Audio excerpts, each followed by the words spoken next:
Good morning, everybody. Sorry for the technology delay. My name is Peter Platzer, and I am a high-energy physicist from Austria, trained at CERN, and then went on to Harvard Business School, where I was a Baker Scholar. I built a $500 million trading business on Wall Street and left it to self-fund and start Nanosatisfi because I'm truly passionate about commercial space. You all know already about our Kickstarter campaign, AutoSat, so let's go into who is Nanosatisfi. We are a space-based data platform. And to explain that easier, I'm going to use an analogy of the Apple ecosystem. If you think about the iPhone, it is a hardware platform with a microprocessor and 4 sensors that Apple made freely available, openly available to the global development community to develop their applications and put it on an app store for easy and convenient access. Well, we are exactly the same thing. We are in space. We have our hardware platform, which is a CubeSat standard with a freely programmable microprocessor and 25 sensors. And we augment that with a software interface to the web for convenient and affordable access to that payload. Convenient as in you log onto the web, you are on the satellite platform and can use it and download your data or upload an application. And affordable as in $250 gets you a couple days of uptime on the satellite. Why is this a big deal? When I was at CERN, that Cray computer was our most prized possession.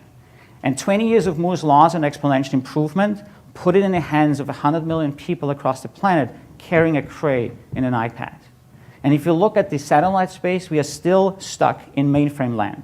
We have large monolithic structures that are non-standard and don't take advantage of exponential growth because they use 20-year-old technology. Not anymore, we say.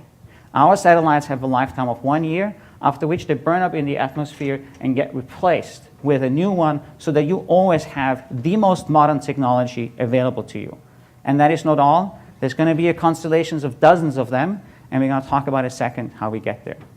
What does Nanosatisfi focus on? We focus on the software platform that gives you access to our payload and then the integration with the CubeSat bus. The App Store created over 600,000 applications in the 4 years it's been around. And similar, our data platform has a number of identified applications. And we're going to focus on a consumer play that then scales into an enterprise play. On the consumer side, we're going to focus on space-based remote learning. There are 22 million grade 7 to grade 12 year students, and 31% of which have expressed an interest in science, and twice as many parents have said that they are willing to pay for STEM-based education. Our target is 500,000 of those students in a period of 8 years, very similar to the first robotics competition, which last year had over 300,000 applicants. What does our product look like? Think of it as Lego Mindstorm in space. We're going to have a team of 4 people, $250 per student, and we're going to put them through a 6-month curriculum where they innovate and design their space experiment and then run it on a satellite. Given our target of 500,000 students, that's a market of 125 million. How are we going to penetrate that? We're going to focus on space-based and space science-focused umbrella organizations like Audacity, Mavericks, or Hands-on Science. And we have seen those partnerships already happening in our AutoSat pilot. And we're going to use a revenue share model to reach them, help us reach our market.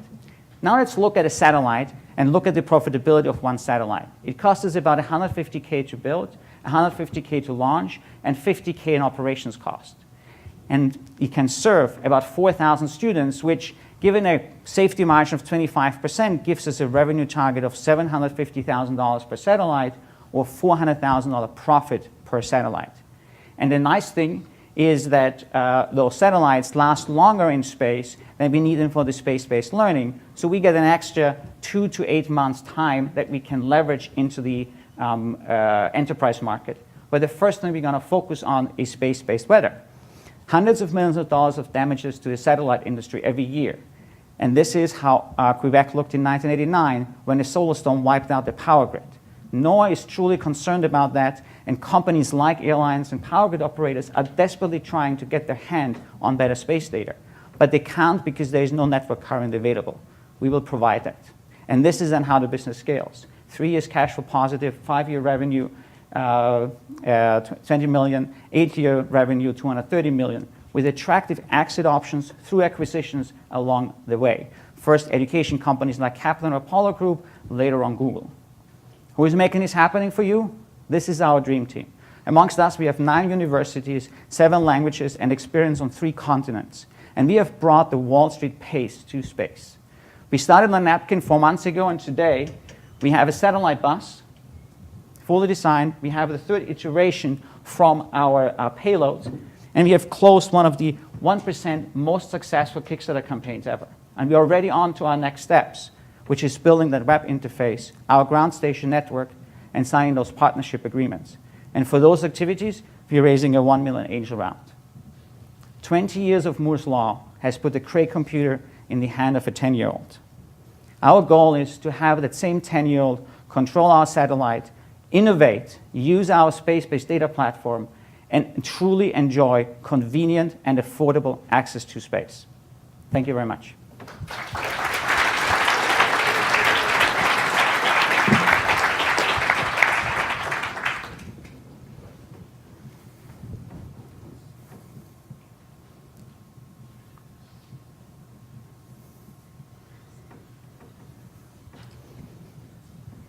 Okay.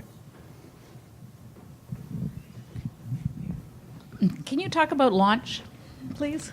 Yes.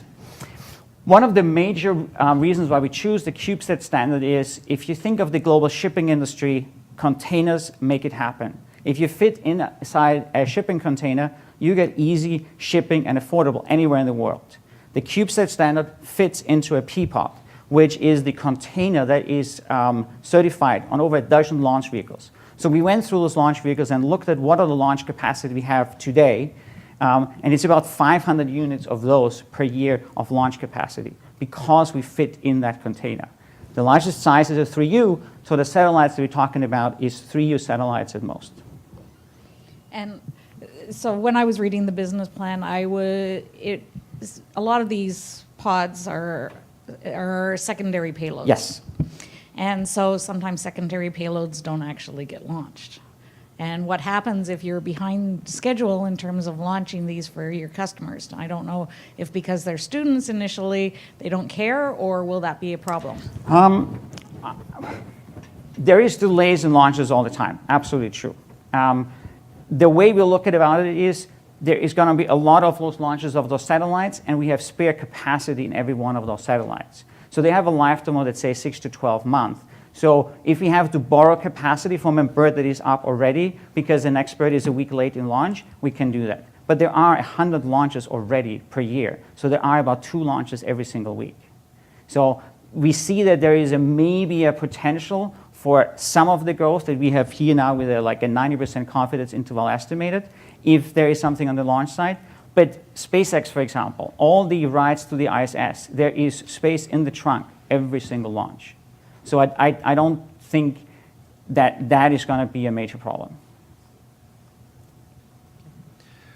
Well, first of all, I love what you're doing here. I think it'll be great for Thank you. education and just fun to do.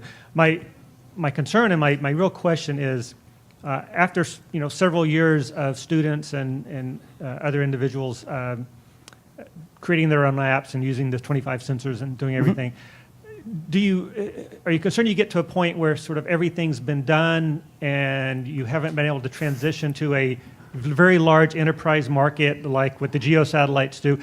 How do you take it to the next level? Do you need to leave LEO? Do you need to have the 1U become a 3U or 24U, or what's next? I guess We did a bottom-up analysis of advanced Earth observation data markets. So looking at industries like energy, agriculture, military, that have needs for either advanced data or a certain particular type of data that they can't get right now. And that bottom-up analysis gave us a market size of about $25 billion. So honestly, I don't think that I'm going to run out of applications anytime soon. However, this year was already the first interplanetary CubeSat mission. We talked yesterday with someone who is building propulsion for CubeSats. And at the turn of the 20th century, the head of the patent lab in the US said, physics is dead, everything that is relevant has been done so far. The point is, with such a freely, constantly improving technology, I don't think I would have been able to predict when I was at CERN and look at that Cray room and says, in 20 years, I'm going to carry it around in my pocket. And I don't think anyone could have said, 4 years ago, oh, I have a good sense of the 600,000 application that the combined ingenuity of mankind can come up with. So honestly, I don't think we're going to run out of applications, because I think the global community will find the most creative uses for such a flexible payload that constantly improves. And it's a good problem to have. If I have $1 billion market and I'm looking for growth, you know what? I'm going to call you, and I'd be happy to talk about it. I agree with Hoyt. The whole concept is pretty appealing to me, being a CubeSat fan and everything. But I looked more into your assumptions about the market to get started in the education side. And Yep. there were some things I looked into, like Space Camp, you said had reached 500,000 students. That's correct, but it took 25 years, I found out by looking into it. And you mentioned that besides what the parents spend on extracurricular activities for kids in the teenage years, you also said that each child on average spends almost $7,000 a year of their own money. Teenagers, yes. And I'm kind of going, wow, I didn't know teenagers had some money like that of their own. I didn't know either. And then you also, you're shooting for something like in this education market, over $100 million in revenue after Yep. you get going. And as a calibration point, all those numbers didn't quite seem to square with what I understand teenagers to be these days. But can you say if you've looked into the biggest markets for that sort of educational spending, say in the U.S., or is anybody else spending $100 million on anything to do with education like that? Well, I mean, like the tutor market alone is on a growth to $100 billion by 2017, and that is just tutoring lessons for everything from math to violin.